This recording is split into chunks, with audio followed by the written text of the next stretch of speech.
ang beauty para siyang regalo from God, okay? Regalo na pinapahalagahan mo, ipinagpapasalamat mo, at iniingatan mo, okay? Kasi dito sa mundo, walang permanent dito sa mundo.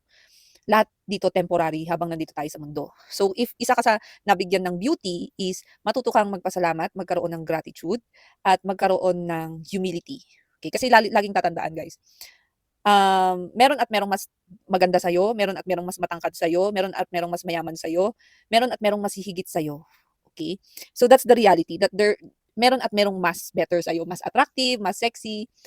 Pero if you are given kasi a gift, okay, whether it's beauty, intelligence, or skills, okay, talents, is matuto kang maging grateful kung ano man yung binigay sa'yo.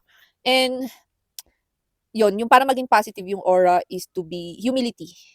Humility is very, very important. Kasi pwedeng alisin sa'yo ang status or pwedeng alisin sa'yo ang kung ano yung binigay sa'yo or kung ano yung pinaghirapan mo kahit na anong oras. Okay? So, yun ang ano, yung fame, status, beauty, success, ano rin siya, para siyang nirerentahan mo araw-araw. So, kailangan pahalagahan mo siya ng gano'n.